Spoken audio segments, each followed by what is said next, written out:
Hello tout le monde, j'espère que vous allez bien. Aujourd'hui je vous retrouve pour vous faire une vidéo que vous m'avez demandé beaucoup, surtout sur cette fin d'année scolaire. Mon retour sur le CAP, sur mon année de CAP en un an du coup, parce que j'ai pas fait le CAP en 2 ans, je l'ai fait en accéléré, puisque pour moi ça a été une reconversion professionnelle. Du coup j'ai eu une formation qui était beaucoup plus rapide et vous êtes très nombreuses à apparemment vouloir faire cette formation dans le futur, ou du moins à vous poser des questions sur cette formation. Mais j'attendais vraiment de finir cette année de CAP pour vous faire un point global sur absolument tout, mon école, le matériel, mon ressenti, les préjugés, aussi sur l'examen, ce que j'en ai retenu, les matières, tout ça. Je vais aborder tous ces sujets aujourd'hui. Du coup, pour qu'il y ait un peu d'interaction et pour répondre au maximum à vos interrogations, je vais vous parler de mon expérience, mais en parallèle, je vais répondre aussi à des questions que vous m'avez posées sur Instagram hier. En première partie de cette vidéo, je vais vous parler de la formation CAP en un an, de l'école que j'ai choisie, pourquoi cette formation, pourquoi cette école, tout ça.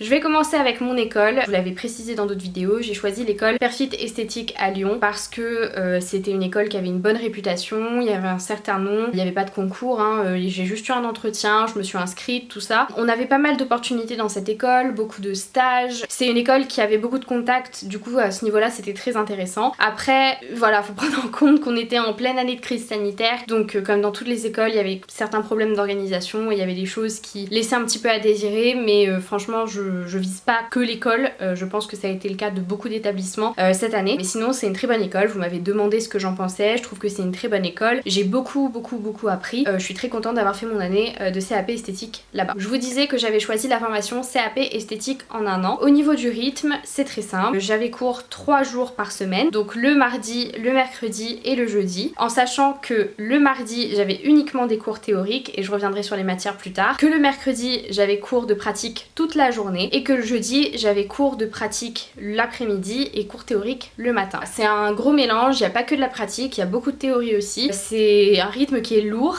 parce que vous devez tout le temps avoir vos valises de prêt, vous n'avez pas forcément tout le temps les mêmes matières pratiques, du coup vous devez changer vos valises, changer le matériel que vous allez utiliser. Il y a beaucoup de cours, c'est très condensé, c'est ça la difficulté de cette année, c'est que vous allez apprendre en un an ce que vous êtes censé apprendre en 2 ans, donc ça fait beaucoup d'informations. Le CAP esthétique ce n'est pas difficile en soi, mais c'est juste que le CAP en un an, et ben ça fait beaucoup d'infos, surtout vu les matières qu'on a, ça fait beaucoup d'informations d'un coup. Du coup ce CAP il n'est pas en alternance, mais on a des périodes de stage, on en a 4 qui durent à chaque fois 3 semaines, que vous pouvez faire soit en institut, soit en parfumerie. On vous recommande pour l'examen final de faire moitié-moitié, donc autant de stages en parfumerie qu'en salon esthétique, histoire de toucher à tout, c'est un peu plus, je veux dire, ça vous apprendra plus de choses je pense. Et du coup ces stages sont importants pour une épreuve, et j'y reviendrai tout à l'heure, qui s'appelle l'épreuve du dossier de vente, où vous devez présenter ce que vous avez fait en entreprise, en gros, mais j'y reviendrai plus tard parce que c'est très compliqué. Voilà, je pense que là j'ai fait le tour au niveau du rythme. C'est une année qui m'a appris beaucoup aussi en débrouillardise, voilà, je sais pas si ça se dit, mais en étant débrouillarde, parce que bah voilà, fallait que tout soit au carré, du moins si on s'investit à fond, mais je veux dire que tout soit toujours propre, que le linge soit toujours nickel, repassé, que vous soyez toujours bien coiffé, surtout quand vous avez pratique, que vous soyez bien coiffé, que vous soyez bien maquillé. Pour la formation globale, ça a un coût certes à l'école vu que je suis en école privée, mais surtout ça a un coût tout au long de l'année parce que même si vous achetez les kits, il faut toujours acheter plein de choses. Il faut racheter des consommables, pour l'examen il faut racheter le linge, c'est-à-dire donc le drap pour le lit, il faut racheter les serviettes, une tenue si la vôtre a été abîmée durant l'année, ce qui est totalement probable. Mais je sais que moi c'est une formation qui m'a coûté beaucoup. C'est des trucs bêtes, mais du démaquillant, des lotions, des cotons, des mouchoirs, des charlottes aussi, des bandeaux, enfin voilà, c'est des choses qui s'usent assez vite, que vous devez racheter souvent, donc c'est quelque chose à prendre en compte, c'est une formation qui coûte de l'argent. Maintenant je vais essayer de répondre à quelques questions qui concernent ce sujet. Est-ce que les cours théoriques sont très durs? Encore une fois, non. Enfin, je trouve qu'il y avait beaucoup d'informations, après ça dépend de quel cours théorique, mais par exemple la cosmétologie ou encore la biologie,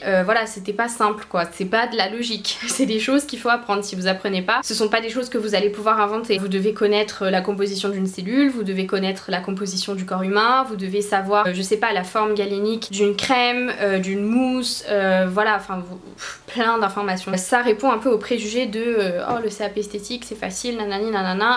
Alors oui, c'est certainement pas des études de médecine, c'est pas ce que je dis, mais si vous vous y mettez à fond, c'est difficile. Il y a beaucoup de choses à apprendre, surtout en un an, donc c'est quelque chose à prendre en considération. Je veux dire, même si vous êtes très doué en pratique, si derrière la théorie ne suit pas, voilà, il faut donner des deux côtés. Est-ce qu'on a une vie privée? Parce que sur tes vidéos, j'ai l'impression que tu te consacres entièrement à ta formation. Oui, vous pouvez avoir une vie privée. Moi, je me suis consacrée à cette année parce que de 1, c'était ma dernière année d'études. J'ai toujours été quelqu'un qui aimait l'école. J'aime apprendre, j'aime faire des fiches. Voilà, moi j'aime ça. Donc j'ai pas subi mon année. Sur les réseaux, c'est aussi ce qui intéressait ma communauté à un moment, c'était tout ce qui était études, study with me, tout ça. Donc forcément, c'était ce que je mettais en avant dans les vidéos. Vous êtes pas en prépa, c'est voilà. Mais c'est de l'investissement, surtout si vous faites la formation en un an. Encore une fois, c'est de l'investissement. Il faut s'entraîner chez soi, il faut trouver des modèles. Ça demande beaucoup de temps. Mais je me suis dit que c'était, allez, la formation elle dure 9 mois, 10 mois grand max. C'était dur à certains moments, surtout avec les recherches de stage en même temps et tout. C'est pas plus difficile qu'une autre formation, je pense. À présent, je vais passer aux matières. Je vous en avais déjà parlé quelques fois. En matière théorique, on a de la cosmétologie, de la biologie, de la vente, de la prévention santé environnement, il me semble que c'est tout, et de la technologie des appareils. Donc on a ces matières là, plus on a dessin et anglais, mais ça on n'a pas d'épreuves en fait. Vous pouvez les passer au choix. Et du coup pour les autres matières dont je vous ai parlé juste avant, c'est des matières qui sont très complètes, beaucoup d'informations. L'examen du CAP en lui-même, les épreuves théoriques sont coupées en deux, comme les épreuves pratiques. Alors là il va falloir me suivre, c'est très compliqué à comprendre. Vous avez plusieurs pôles, donc vous avez le pôle 1 et le pôle 2, donc EP1 et EP2. Le P1 ça va constituer tout ce qui se ramène aux soins du visage, maquillage et au gommage des mains et des pieds. Et de l'autre côté, pour le P2, vous allez avoir tout ce qui est épilation et manucure, donc soin des ongles. Pour mon épreuve à moi personnellement, le matin j'avais le P1 et l'après-midi j'avais le P2. Et dans les deux cas j'avais de la théorie avant de faire ma pratique, mais en gros vous avez toutes les matières mais qui concernent uniquement le pôle sur lequel vous passez. Donc le matin j'avais biologie, chimie, technologie des appareils, mais uniquement sur le P1 et l'après-midi j'avais donc pareil les mêmes matières mais uniquement sur le P2. Je sais pas si c'est clair, si vous avez des questions n'hésitez pas, je vous expliquerai peut-être mieux à l'écrit, ce sera peut-être plus clair. C'est très brouillon, c'est très confus, même nous on n'a rien compris tout au long de l'année. Ensuite vous avez le P3, donc c'est la vente. Là vous avez pas d'épreuve écrite, vous avez uniquement une épreuve orale qui est constituée d'un dossier que vous devez faire sur l'ensemble de l'année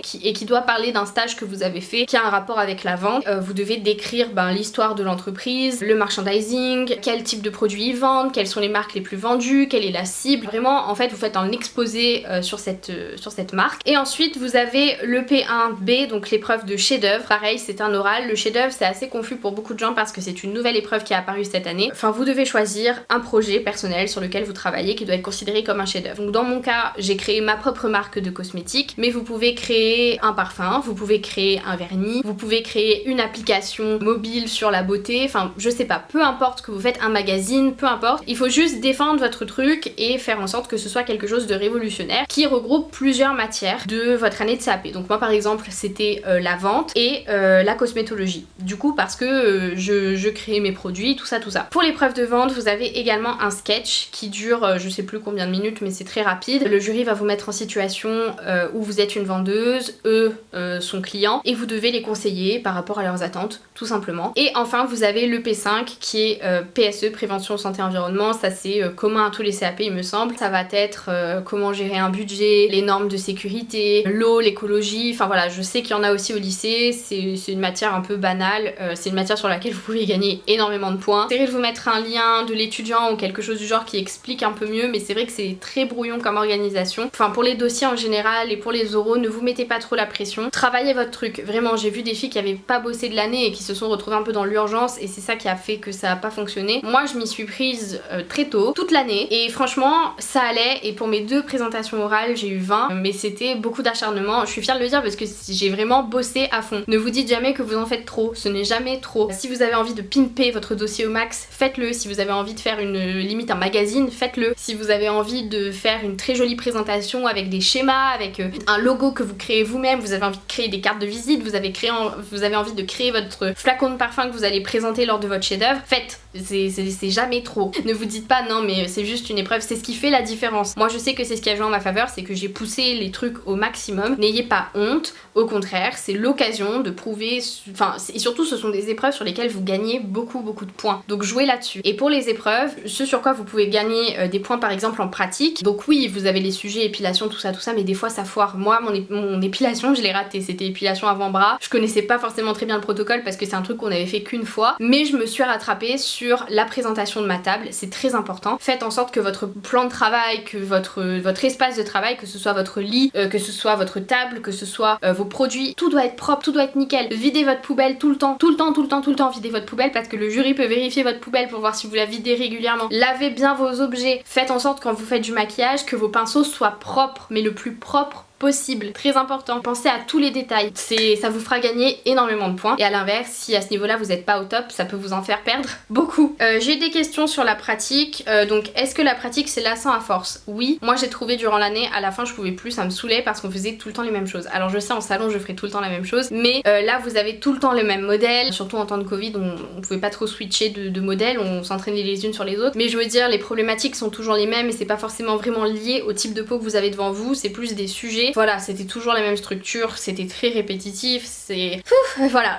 Après, bon, c'est un peu la vie en salon, en institut, mais moi je veux pas bosser là-dedans, je veux pas faire des épilations, tout ça, ça m'intéresse pas. Mais ça va créer un automatisme et un certain mécanisme chez vous, donc ça c'est important. Ensuite, j'ai des questions sur la préparation de mes examens. J'ai fait des fiches obligatoires parce que trop d'informations. Beaucoup de choses à apprendre, que ce soit les types de peau, les types de gommage, les types de machin, les types de nana. Faites des fiches. C'est beaucoup plus simple. On m'a beaucoup demandé de faire la liste des fournitures, mais ça je peux pas. Je pense que vous vous rendez pas compte, mais il y a trop de choses. Il y a besoin de tout quoi. Crème pour les mains, huile cuticule, vernis, crème pour les pieds, une bassine pour les pieds, du gommage pour les pieds, des limes, plein de limes, des pinces à envie, coupe-ongles, au moins 3-4 serviettes. Mais de toute façon, vous avez une liste qui sera donnée par l'école ou des kits qui seront donnés par l'école. Et en plus, pour l'examen, sur votre convocation, vous allez avoir la liste de tout ce qu'il faut emmener. Donc ne vous stressez pas là-dessus, tout est indiqué à chaque fois. Et n'hésitez pas à aller chez Bleu Libellule, Peggy Sage, ils ont tout là-bas et en général avec certaines écoles vous avez des promos. Moi je sais que j'avais des réductions avec Perfit par exemple. Ensuite j'ai eu beaucoup de questions sur ce que je voulais faire du coup, maintenant que j'ai fait mon CAP.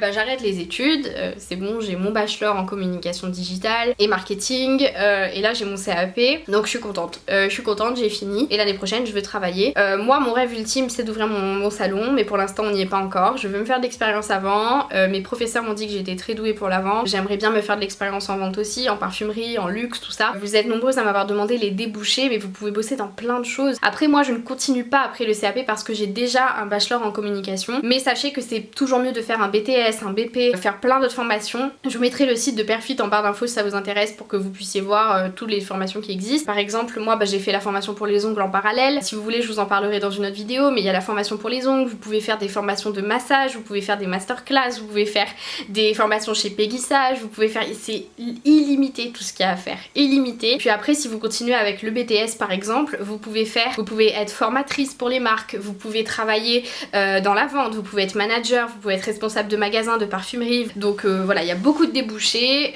faites la différence, bossez et puis ça devrait aller sans problème. Je vais conclure avec les préjugés sur le CAP esthétique parce que c'est vrai que quand j'ai dit à tout le monde il y a plus d'un an que je voulais arrêter la com pour faire esthétique, beaucoup m'ont un peu regardé en mode mais qu'est-ce que tu fais? Tu vas aller avec des cassos et tout ça. Alors oui, il y avait des cassos, je vais pas vous mentir, mais il y en a partout. J'ai rencontré des cassos autant en com qu'en esthétique, croyez-moi. C'est une formation moi qui a été très enrichissante et je regrette franchement de pas être allée en école d'esthétique plus tôt parce qu'il y avait d'autres formations qui m'auraient forcément intéressée là-dedans. Je pense que c'est valable pour tous les CAP, il n'y a pas de sous-métier, il y a des personnes qui travaillent très dur dans ce type de métier, on n'est pas tous des... Enfin, des fois je vois des parodies et oui ça me fait rire, mais je veux dire c'est... Enfin... c'est pas du tout représentatif de ce que c'est d'être esthéticienne. On n'est pas toutes avec des grosses boucles d'oreilles à mâcher des chewing-gums, à se maquiller tout orange et à être bête. C'est pas le cas. Il y en a beaucoup qui sont très intelligentes, qui sont passionnées par ce qu'elles font. Donc voilà, faut arrêter un peu les stigmatisations des élèves en esthétique ou des filles qui font esthéticienne. C'est pas facile. Si vous n'êtes pas doué en pratique déjà, vous pouvez pas. Enfin... Voilà, c'est pas si facile que ça d'épiler des jambes, c'est pas si facile que ça de faire des manucures, des French bien posés. Donc voilà, faut arrêter de juger les formations. Après je pense que c'est pareil pour tout, plomberie, je sais pas moi, jardinier, enfin bref, y a pas de sous-métier encore une fois et tout est difficile à son échelle. Si vous êtes investi à fond, franchement, allez-y et ne vous bloquez pas parce qu'il y a des préjugés sur l'esthétique, c'est bête et ça ne... Voilà, si vous avez envie de faire un truc, faites-le. Et voilà, je pense que j'ai fait le tour, cette vidéo va être très longue donc j'espère que vous aurez au moins compris un peu tout concernant concernant le CAP. Je me sens absolument trop bête, je viens de réaliser que toute la dernière partie de la vidéo ne s'était pas enregistrée. Du coup, je n'ai pas de conclusion, mais j'étais en train de vous dire que voilà, j'avais fait le tour. Si vous avez d'autres questions, n'hésitez pas à me les poser en commentaire ou par mail ou par message sur Insta. Et voilà, je vous fais de très gros bisous et je vous dis à bientôt dans une nouvelle vidéo. Salut!